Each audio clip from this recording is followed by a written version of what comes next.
The Honourable House Leader for the New Democratic Party.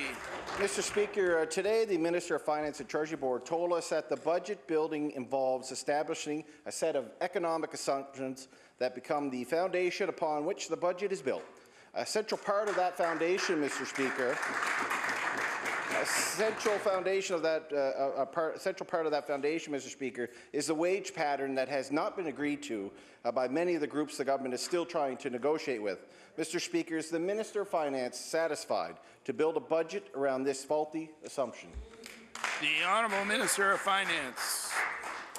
Thank you, Mr. Speaker, and I'd like to commend the member for the actual quote. You have it correct.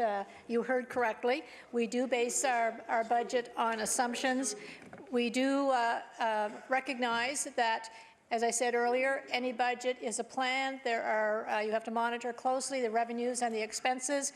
What we've done over the last 3 years is to be able to build some capacity within our budget each year for unexpected expenses, and we will certainly continue to make sure that if there is an unexpected expense, that we have capacity to respond to that.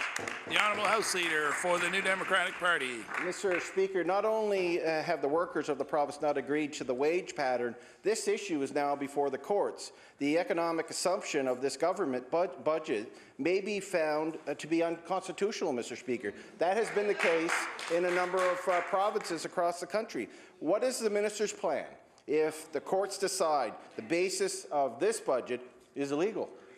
The Honourable Minister of Finance. Thank you, Mr. Speaker, and I know that members opposite like to use the word unconstitutional. However, we do know that we await the rulings of the court. We're fairly confident in the ruling of that, but we will certainly respect that ruling, whatever it may be.